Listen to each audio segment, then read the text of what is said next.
మహిళల గౌరవానికి ఎవరు భంగం కలిగించినా వేధింపులకు పాల్పడ్డా కఠినంగా వ్యవహరిస్తామని ముఖ్యమంత్రి చంద్రబాబు హెచ్చరించారు. మంత్రి గుమ్మిడి సంధ్యారాణి అనధికారిక పిఏ సతీష్ ఒక మహిళను వేధించినట్లు ఆరోపణలు వచ్చాక కూడా అతన్ని వెంటనే తొలగించకుండా తాత్సారం చేయడంపై ఆగ్రహం వ్యక్తం చేశారు. ముఖ్యమంత్రి కార్యాలయం జోక్యం చేసుకుని ఆదేశాలు జారీ చేసే వరకు చర్యలు తీసుకోకపోవడం ఏంటని మండిపడ్డారు. బాధ్యతాయుతమైన పదవుల్లో ఉన్నవారు చాలా అప్రమత్తంగా వ్యవహరించాలని, కుటుంబ సభ్యులు వారి దగ్గర పనిచేసేవారు కూడా ఎలాంటి తప్పులు చేయకుండా చూసుకోవాలని పేర్కొన్నారు. తెలుగుదేశం పార్టీ కేంద్ర కార్యాలయంలో అందుబాటులో ఉన్న కొందరు నాయకులు పార్టీ కార్యాలయ సిబ్బందితో ముఖ్యమంత్రి చంద్రబాబు సుమారు 4.5 గంటల పాటు సమావేశమయ్యారు. మంత్రి దగ్గర పనిచేస్తున్న వ్యక్తిపై ఆరోపణలొచ్చి అంతా ట్రోలింగ్ జరుగుతున్నప్పుడు వెంటనే తొలగించాలన్నారు. నిజం తేలే వరకు పక్కన పెట్టాలన్నారు. ఎంత ముఖ్య నాయకులైనా మహిళల విషయంలో ప్రవర్తన సరిగ్గా లేకపోతే ఊరుకునేదే లేదు అని ఆయన స్పష్టం చేశారు. తిరువూరు ఎమ్మెల్యే కొలికిపూడి శ్రీనివాసరావును ఎన్నిసార్లు హెచ్చరించినా ఆయన వ్యవహార శైలిలో మార్పు రాకపోవడంపైన సీఎం ఆగ్రహం వ్యక్తం చేశారు. తనను గెలిపించింది ప్రజలేనంటూ ఇటీవల మళ్లీ ఆయన వివాదాస్పద వ్యాఖ్యలు చేయడంపై మండిపడ్డారు. వ్యక్తిగతంగా బలవంతులమని, పార్టీ అవసరం లేదని భావించిన వారు బయటకు వెళ్లి బల నిరూపణ చేసుకోవచ్చని వ్యాఖ్యానించారు. పార్టీతో అవసరం లేదనుకున్నప్పుడు సొంతంగా పోటీ చేసి గెలవాల్సిందన్నారు. పార్టీ క్రమశిక్షణను ఉల్లంఘించినా, పార్టీకి అతీతులమన్నట్టు ఎవరు వ్యవహరించినా సహించేదే లేదు అని చంద్రబాబు పేర్కొన్నారు. కొలికిపూడిని పిలిపించి మాట్లాడతానన్నారు. తాను లోకేష్ 1-2 సార్లు చెప్పడంతో నియోజకవర్గాల్లో ఎమ్మెల్యేలు గ్రీవెన్స్లు నిర్వహించి ప్రజల నుంచి అర్జీలు స్వీకరించడం, పార్టీ కేడర్తో సమావేశాలు పెట్టడం గతంతో పోలిస్తే 5% పెరిగిందని సీఎం తెలియజేశారు. అర్జీలను వేగంగా పరిష్కరించాలని, ఎమ్మెల్యేల స్థాయిలో పరిష్కారం కాని వాటిపైనే పైకి పంపాలని స్పష్టం చేశారు. కల్తీ నెయ్యి, పరకామణిలో చోరీ వ్యవహారంలో ఏం జరిగిందో ప్రజలకు వివరించాలన్నారు. సర్గం 2025లో భాగంగా విశాఖపట్నంలోని నేవీకి చెందిన సాముద్రిక ఆడిటోరియంలో తూర్పు ప్రాంత నావికాదళ సింఫనిక్ బ్యాండ్ లయబద్ధంగా చేసిన సంగీత విన్యాసాలు ఆకట్టుకున్నాయి. దేశభక్తి గీతాలు, హిందీ పాటలతో పాటు పర్యావరణ సంబంధిత అంశాలపై కూడా ఈస్టర్న్ నేవీ బ్యాండ్ చేసిన సంగీతం అందరినీ ఆకట్టుకుంది. సుమారు గంటకు పైగా చేసిన ఈ సంగీత విన్యాసాలు అందరినీ సమ్మోహితం చేశాయి. డిసెంబర్ 4వ తేదీన జరగబోయే నేవీ డే ఉత్సవాలకు ముందస్తుగా తూర్పు ప్రాంత నావికాదళ కమాండ్ విశాఖపట్నంలో ఏర్పాటు చేసిన సర్గం 2025 ఇండియన్ నేవల్ సింఫనిక్ ఆర్కెస్ట్రా కార్యక్రమానికి ఉప ముఖ్యమంత్రి పవన్ కళ్యాణ్ ముఖ్య అతిథిగా హాజరయ్యారు. శనివారం సాయంత్రం సముద్రిక ఆడిటోరియంలో ఈ కార్యక్రమం జరిగింది. పవన్ కళ్యాణ్కు చీఫ్ అడ్మిరల్ సంజయ్ బల్లా, ఆయన సతీమణి ప్రియా బల్లా స్వాగతం పలికారు. సర్గం 2025లో భాగంగా తూర్పు ప్రాంత నావికాదళ సింఫనిక్ బ్యాండ్ లయబద్ధంగా చేసిన సంగీత విన్యాసాలు ఆకట్టుకున్నాయి. Music composer, Eastern Naval Command band director Satish Champion, Eastern Naval band deputy director Pradeep కుమార్లు లయబద్ధంగా సంగీతానికి దర్శకత్వం వహించగా, దేశభక్తి గీతాలు, హిందీ పాటలతో పాటు పర్యావరణ సంబంధిత అంశాలపై కూడా ఈస్టర్న్ నేవీ బ్యాండ్ చేసిన సంగీతం అందరినీ ఆకట్టుకుంది. సుమారు గంటకు పైగా చేసిన ఈ సంగీత విన్యాసాలు అందరినీ సమ్మోహితం చేశాయి. పవన్ కళ్యాణ్ చేతుల మీదుగా లయన్ కింగ్ మ్యూజిక్ మెమొంటోను శరత్ కుమార్ సింగ్ బాబుకి అందజేశారు. తూర్పు ప్రాంత నావికాదళ command vice admiral Sanjay Balla చేతుల మీదుగా ముఖ్య అతిథి Pawan Kalyan token of remembrance స్వీకరించారు. ఈ కార్యక్రమంలో పవన్ కళ్యాణ్ కుమారుడు అఖిరానందన్ పాల్గొన్నారు.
मेरा दिल प्यार का दीवाना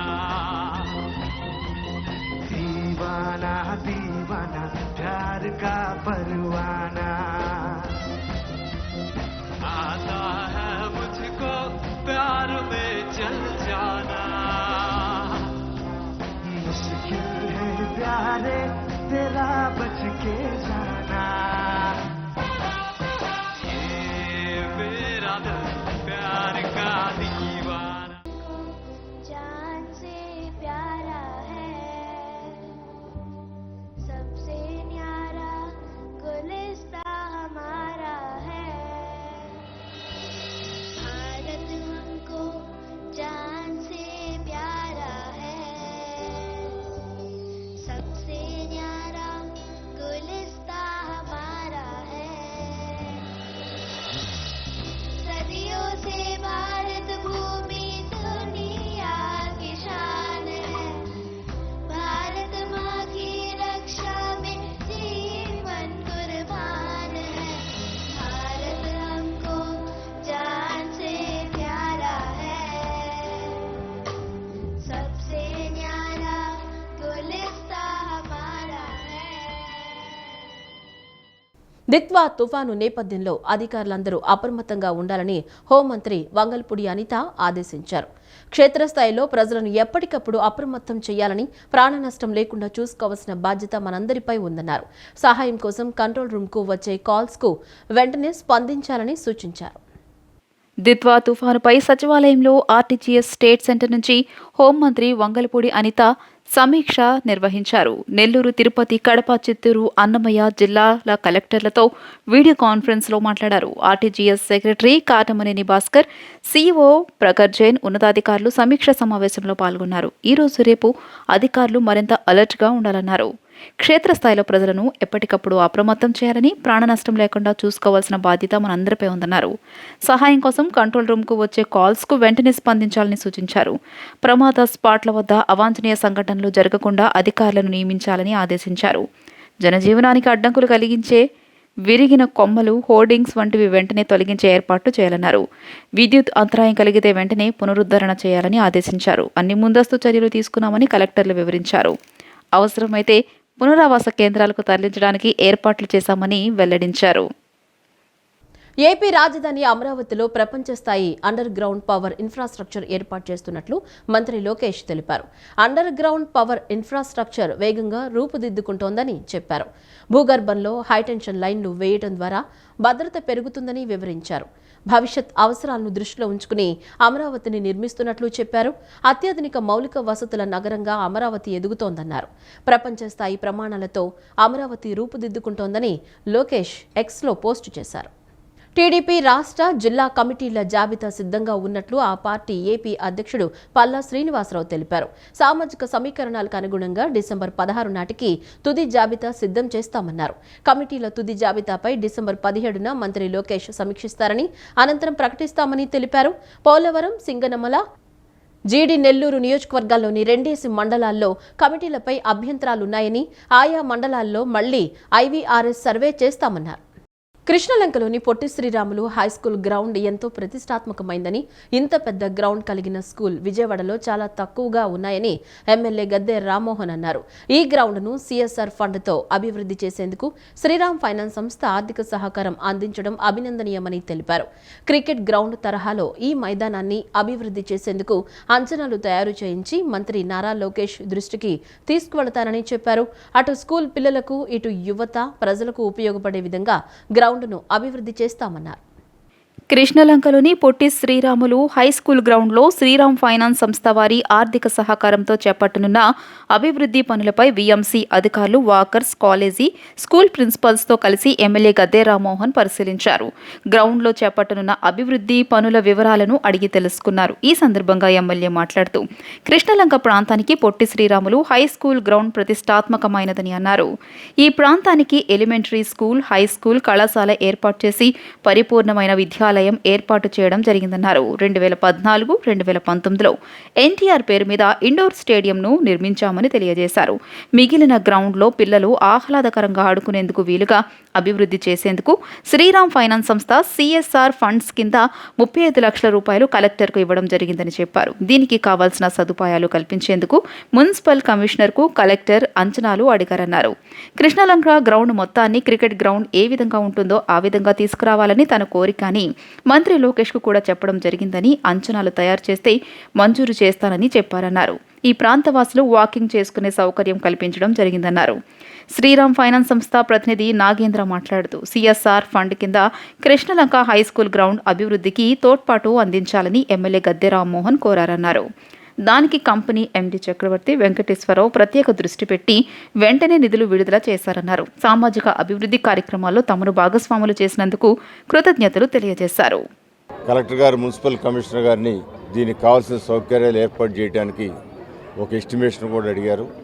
దానికి ప్రత్యేకంగా నేను శ్రీరామ్ ఫైనాన్స్ వాళ్ళకి అడగగానే మరి చూసి పిల్లల అభివృద్ధి కోసం, పిల్లల ఆహ్లాదకరమైన వాతావరణంలో ఆడుకోవటం కోసం, ఈ గ్రౌండ్ అభివృద్ధి కోసం 35 లక్షలు ఇచ్చినందుకు శ్రీరామ్ ఫైనాన్స్ వాళ్ళకి నేను మనస్ఫూర్తిగా మరి వెంకటేశ్వరరావు గారు, అదేవిధంగా అక్కడ MD గారు చక్రవర్తి గారు, వాళ్ళిద్దరికీ మనస్ఫూర్తిగా నా యొక్క కృతజ్ఞత తెలియజేస్తున్నాను. అదేవిధంగా ఈ గ్రౌండ్ మొత్తం కూడా నా ఆశయం ఏంటంటే ఈ గ్రౌండ్ మొత్తం కూడా ఒక క్రికెట్ గ్రౌండ్ ఏ విధంగా ఉంటుందో ఆ స్థితికి తీసుకురావాలనేది నాకు ఉద్దేశం. దానికి త్వరలో ఎస్టిమేషన్లు కూడా పూర్తి చేసి లోకేష్ బాబు గారిని కూడా అడగడం జరిగింది. ఆయన కూడా మీరు ఎస్టిమేషన్లు ఇవ్వండి, నేను అవకాశం వీలైన తొందరలో దానికి కూడా శాంక్షన్ చేస్తా అని చెప్పారు. సో దీనికి ఇక్కడ కూడా ఈ ప్రాంత వాసులందరూ కూడా వాకింగ్ ఎంత ఒక 300 మంది 500 మంది దాకా ఇక్కడ నడుస్తున్నారు. వాళ్ళకు కూడా సౌకర్యం కల్పిస్తారు. ఎందుకంటే ప్రతి పబ్లిక్ గ్రౌండ్ కానీ, లేకపోతే ప్రైవేట్ గ్రౌండ్ కానీ, లేదా గవర్నమెంట్ గ్రౌండ్ కానీ ఉదయాన్నే నడక నడిచే వాళ్ళకి ఉదయం 4 గంటలకు 7 గంటలకు అందుబాటులో ఉంచాలని చెప్పి నారా చంద్రబాబు నాయుడు గారు ఆరోగ్యం పెంపొందించే దిశలో ఒక జీవో కూడా ఇవ్వడం జరిగింది.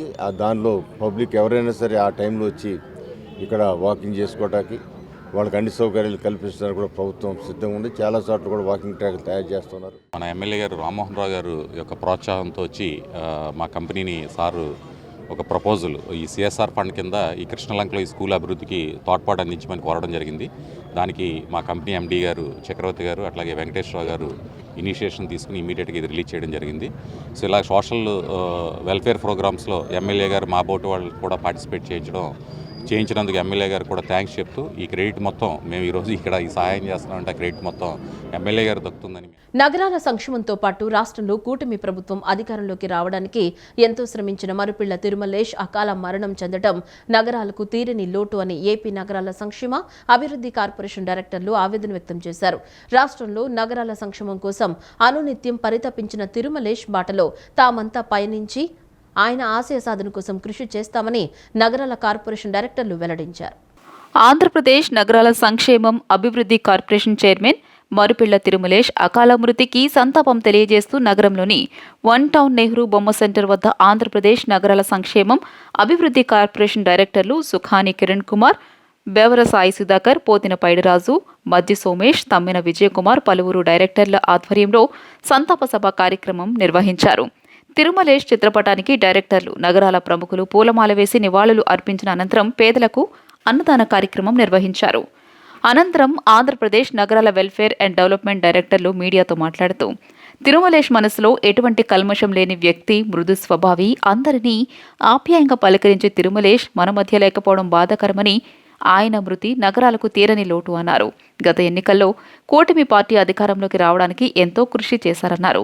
తెలుగుదేశం పార్టీ ఎంతో నిబద్ధతతో పనిచేశారని, ఆయన కృషి చేసిన కృషిని గుర్తించి సీఎం చంద్రబాబు ఆంధ్రప్రదేశ్ నగరాల సంక్షేమ అభివృద్ధి కార్పొరేషన్ చైర్మన్గా నియమించారని తెలియజేశారు.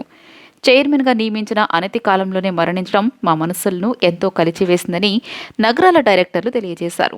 ముఖ్యమంత్రి చంద్రబాబు నాయుడు కార్పొరేషన్ చైర్మన్ ఎవరికి బాధ్యతలు అప్పగించినా నగరాల సంక్షేమం కోసం కృత నిశ్చయంతో పనిచేయడానికి తాము సిద్ధంగా ఉన్నామని నగరాల సంక్షేమ అభివృద్ధి కార్పొరేషన్ డైరెక్టర్లు పేర్కొన్నారు. ఈ కార్యక్రమంలో పిళ్ళా కన్ననాయుడు, పిళ్ళా నారాయణరావు, నల్లానా వెంకునాయుడు, పోతిన అప్పలరాజు, పిళ్ళా సూరిబాబు, నాగోతి అనిత, నాగోతి సూర్యప్రకాష్, కరణం దివాకర్, సేనాల నానాజీ, పలువురు నగరాల ప్రముఖులు తదితరులు పాల్గొన్నారు. మూడు నెలల పాటు ఆయన అనుభవంతో మమ్మల్ని అందరినీ కూడా ఆయన వెనకాతల నడిపిస్తూ ఆయన మాకు రథసారథిగా ఉంటారని ఎంతో ఆశతో ఎదురు చూసాం. అయినప్పుడు కల ఆయనకి 59 సంవత్సరాల్లోనే కాలం అనుకూలంగా లేకపోవడం వల్ల భగవంతుడి చెంది చేరడం, మా అందరినీ దుఃఖసాగరంలో ముంచడం, మా నగరాల సంఘాన్ని ఎంతో అభివృద్ధి పదంలో ఉంచుతాడు. ఆయన అడుగుల జాడలనే నడిచి నగరాలందరికీ కూడా స్టేట్ నగరాల సంఘాలు అన్నింటిలో కూడా తోడ్పడుతూ ప్రతి ఒక్కరికి కూడా ఏ విధంగా అయితే సహాయపడాలని ఆయన మనస్తత్వం ఉండేదో అదేవిధంగా ఆయన విశాఖవాసి అవ్వడం, ఆయన పెద్దపాలెంలో జన్మిస్తూ ఇక్కడికి వచ్చి కూడా ఆయన ఒక నగరాలుగా విజయవాడలో కూడా గుర్తింపు తెచ్చుకోవడం అనేది మా అందరికీ అనుకూలంగా కష్టపడి 7 ఏళ్ళుగా సాధికార కమిటీలో నగరాల కులముని అభివృద్ధి చేయాలనే దృఢ సంకల్పంతో 7 సంవత్సరాలుగా ఆయన అంటే అతను జీవితాంతం ఆయన పార్టీ కట్టుబడి తెలుగుదేశంలో అనేక సేవలు అందించారు. కానీ నగరాల సాధికార సమితి కన్వీనర్గా ఆయన 7 ఏళ్ల పాటు అహర్నిశలు అన్ని గ్రామాలు గ్రామీణ స్థాయి నుంచి పట్టణ స్థాయి వరకు అహర్నిశలు శ్రమించి నగరాల అభివృద్ధి కోసం కృషి చేసి అనేక సేవలు అందించారు. కాకపోతే దురదృష్టవశాత్తు ఆయన అకాల మరణం చెందడం మా అందరికీ ఎన్నో ఏళ్ళుగా నగరాల కుటుంబీకుల కోసం ఆయన నగరాల కుటుంబీకులతో మమైకమై అందరితోనూ తలలో నాలుకలా ఉండే ఆయన రీసెంట్గా 3 నెలల ముందే ఆయన చైర్మన్గా ఎన్నికవడం, తర్వాత ఆయన అనారోగ్య రీత్యా వల్ల ఆయన మన మధ్య లేకపోవడం చాలా బాధాకరమైన విషయం. కాబట్టి అతని ఆత్మకు శాంతి చేకూరాలని వాళ్ళ కుటుంబ సభ్యులకు నా ప్రగాఢ సానుభూతి తెలియజేస్తూ రాష్ట్ర సమగ్రాభివృద్ధి లక్ష్యంగా 3 ప్రాంతీయ జోన్లు ఏర్పాటు చేయాలని ప్రభుత్వం నిర్ణయించింది. విశాఖ కేంద్రంగా 9 జిల్లాలతో విశాఖ ఎకనామిక్ రీజియన్, అమరావతి కేంద్రంగా 8 జిల్లాలతో అమరావతి ఎకనామిక్ రీజియన్, రాయలసీమ 9 జిల్లాలతో తిరుపతి కేంద్రంగా రాయలసీమ ఎకనామిక్ రీజియన్ ఏర్పాటు కానున్నాయి. బోర్డుల ఏర్పాటు, విధి విధానాలకు సంబంధించిన ఉత్తర్వులు మంగళవారాల్లో విడుదలయ్యే అవకాశం ఉంది. రాష్ట్ర సమగ్రాభివృద్ధి లక్ష్యంగా 3 ప్రాంతీయ జోన్లు ఏర్పాటు చేయాలని ప్రభుత్వం నిర్ణయించింది. Visakha economic region, Amaravati economic region, Rayalaseema economic రీజియన్గా 3 జోన్లు ఏర్పాటు చేయనున్నారు. ప్రతి జోన్లో స్టీరింగ్, ఎగ్జిక్యూటివ్, ఇంప్లిమెంటేషన్ కమిటీలు ఉంటాయి. ఐఏఎస్ అధికారి సీఈఓగా వ్యవహరిస్తారు. విశాఖ రీజియన్కు సీఈఓగా యువరాజ్ వ్యవహరిస్తున్నారు. అమరావతి రీజియన్కు ముఖేష్ కుమార్ మీనా, రాయలసీమ రీజియన్కు కృష్ణబాబు సీఈఓగా నియమితులయ్యే అవకాశం ఉంది. విశాఖ ఎకనామిక్ రీజియన్ పరిధిలో శ్రీకాకుళం, విజయనగరం, విశాఖపట్నం, అనకాపల్లి, అల్లూరి సీతారామరాజు, పార్వతీపురం మన్యం, తూర్పుగోదావరి, కాకినాడ, డాక్టర్ బిఆర్ అంబేద్కర్, కోనసీమ జిల్లాలు ఉంటాయి. అమరావతి ఎకనామిక్ రీజియన్లో పశ్చిమ గోదావరి, ఏలూరు, కృష్ణా, ఎన్టీఆర్, గుంటూరు, పల్నాడు, బాపట్ల, ప్రకాశం జిల్లాలు ఉన్నాయి. రాయలసీమ ఎకనామిక్ రీజియన్ శ్రీ పొట్టి శ్రీరాములు, నెల్లూరు, కర్నూలు, నంద్యాల, అన్నమయ్య, వైఎస్ఆర్ కడప, అనంతపురం, శ్రీ సత్యసాయి, చిత్తూరు, తిరుపతి జిల్లాలు ఉంటాయి. 3 ప్రాంతాల అభివృద్ధిలో భాగంగా క్లస్టర్ వారీగా విజన్ ప్రణాళికలు రూపొందిస్తున్నారు. జిల్లా కలెక్టర్లు, నగరపాలక సంస్థల అధికారుల సమన్వయంతో వీటిని అమలు చేస్తారు. విశాఖ ఎకనామిక్ రీజియన్కు సంబంధించిన కార్యాచరణ ఇప్పటికే మొదలైంది. నీతి ఆయోగ్ దీన్ని రూపొందించింది. అమరావతి ఎకనామిక్ రీజియన్కు విజన్ ప్రణాళికను నీతి ఆయోగ్తో కలిసి సింగపూర్ సంస్థలు రూపొందిస్తాయి. రాయలసీమ ఎకనామిక్ రీజియన్ ప్రణాళిక కూడా నీతి ఆయోగ్ రూపొందించనుంది. ప్రతి ప్రాంతీయ జోన్కు 3 కమిటీలు ఏర్పాటు చేస్తారు. స్టీరింగ్ కమిటీకి చైర్మన్గా సీఎం, సభ్యులుగా మంత్రులు, ప్రజాప్రతినిధులు ఉంటారు.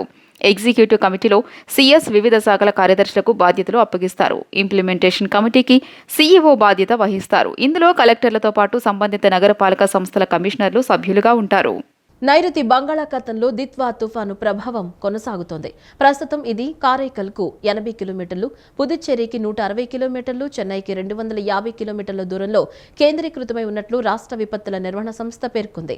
గడిచిన 6 గంటల్లో సుమారు 5 కిలోమీటర్ల వేగంతో ఈ తుఫాను కదిలినట్లు తెలిపింది. మరో 24 గంటల్లో ఉత్తర తమిళనాడు, పుదుచ్చేరి తీరాలకు సమాంతరంగా కదిలే అవకాశం ఉంది. దీంతో ప్రకాశం, నెల్లూరు, తిరుపతి జిల్లాల ప్రజలు అప్రమత్తంగా ఉండాలని సూచించింది. దిత్వా తుఫాను ప్రభావంతో పలు జిల్లాల్లో భారీ వర్షాలు కురిసే అవకాశం ఉందని పేర్కొంది. నైరుతి బంగాళాఖాతంలో దిత్వా తుఫాన్ ప్రభావం కొనసాగుతోంది. ప్రస్తుతం ఇది కారైకాల్కు 80 కిలోమీటర్లు, పుదుచ్చేరికి 160 కిలోమీటర్లు, చెన్నైకి 250 కిలోమీటర్ల దూరంలో కేంద్రీకృతమై ఉన్నట్టు రాష్ట్ర విపత్తుల నిర్వహణ సంస్థ పేర్కొంది. ఇది తీరం దాటే అవకాశం లేదని, తీరం వెంబడి కదులుతూ సముద్రంలోనే బలహీనపడిందని వాతావరణ నిపుణులు చెబుతున్నారు. ఆదివారం సాయంత్రం వరకు తుఫాను తీవ్రత కొనసాగి తరువాత వాయుగుండంగా బలహీనపడిందని అంచనా వేస్తున్నారు. తుఫాను ప్రభావంతో రాబోయే 3 రోజులు రాష్ట్రంలోని పలు ప్రాంతాల్లో విస్తారంగా వర్షాలు కురిసే అవకాశం ఉందని అమరావతి వాతావరణ కేంద్రం పేర్కొంది. ఆదివారం శ్రీ పొట్టి శ్రీరాములు, నెల్లూరు, చిత్తూరు, తిరుపతి జిల్లాలో భారీ నుంచి అత్యంత భారీ వర్షాలు, ప్రకాశం, అన్నమయ్య, వైఎస్ఆర్ కడప జిల్లాలో భారీ నుంచి అతి భారీ వర్షాలు, అనంతపురం, శ్రీ సత్యసాయి, కర్నూలు, నంద్యాల, పల్నాడు, బాపట్ల, గుంటూరు జిల్లాల్లో భారీ వర్షాలు కురిసే అవకాశం ఉందని తెలిపింది.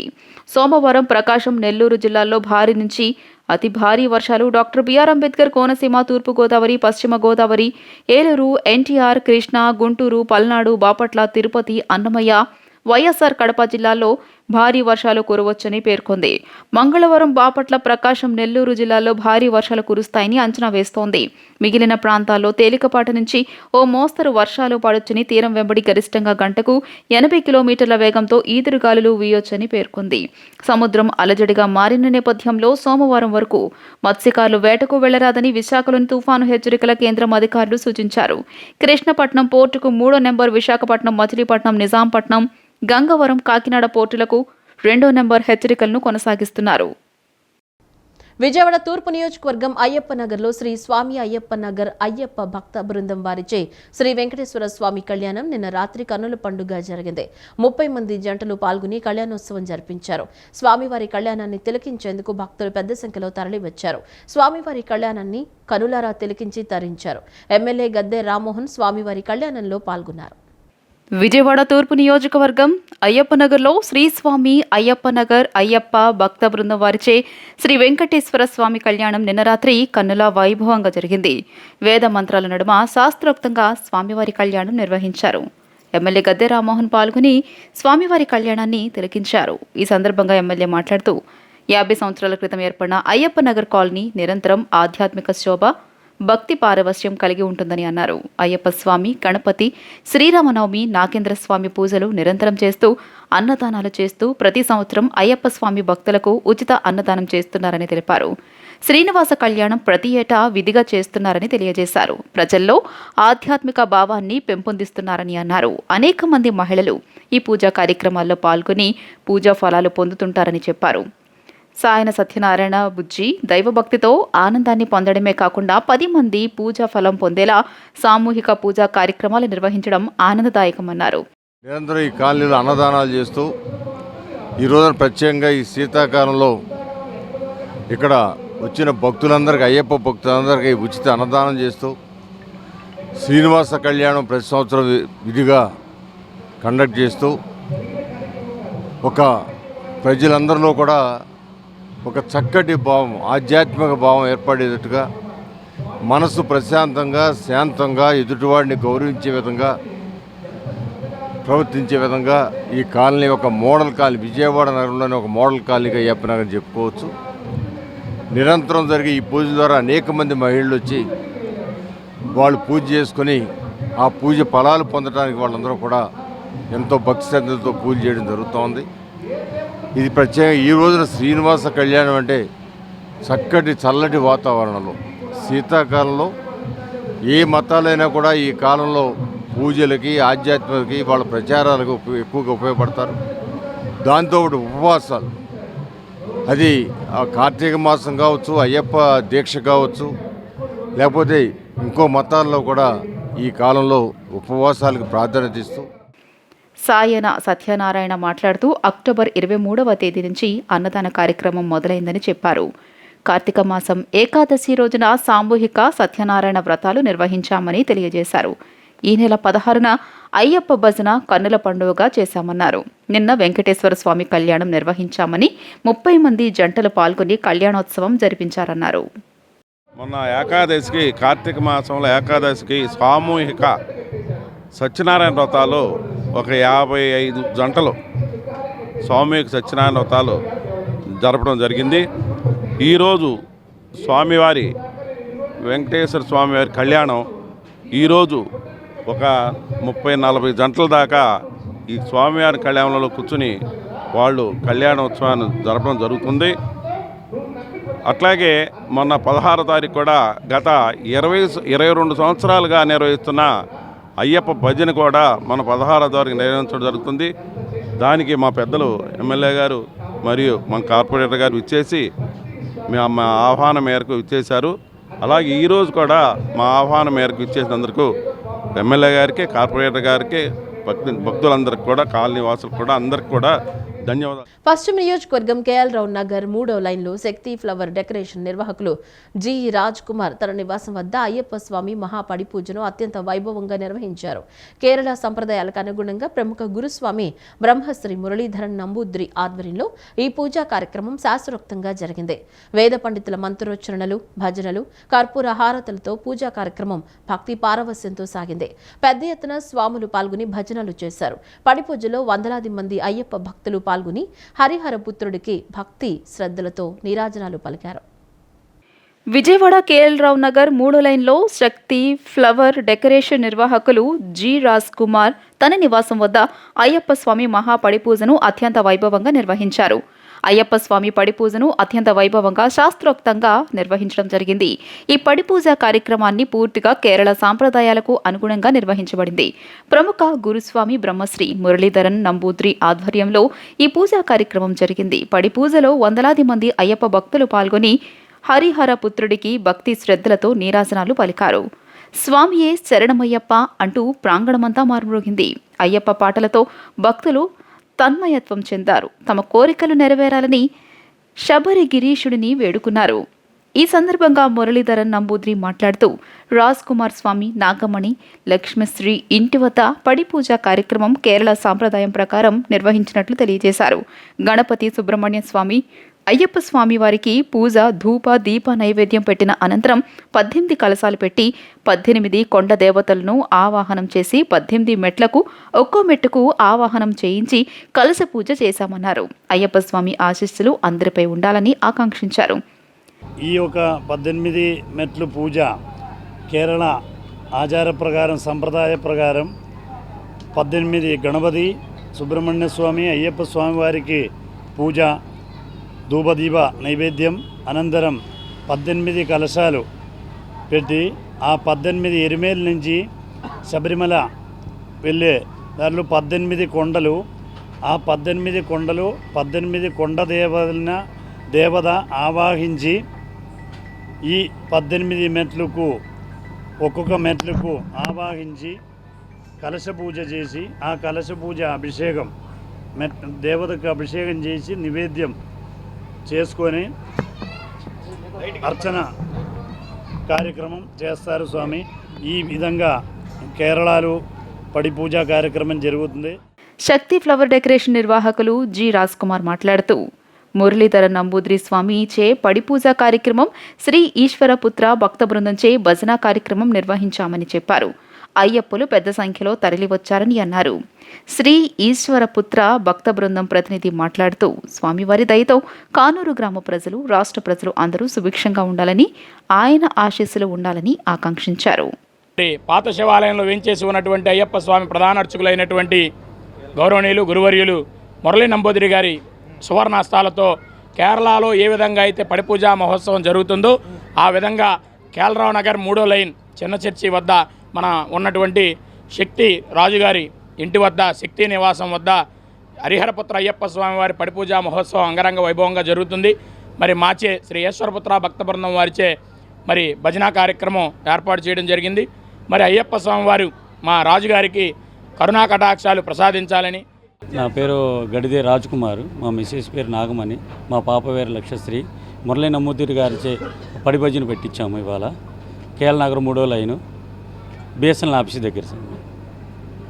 స్వామి ఏ శరణమయ్యప్ప స్వామి. ఈ వార్తలు ఇంతటితో సమాప్తం. నమస్కారం.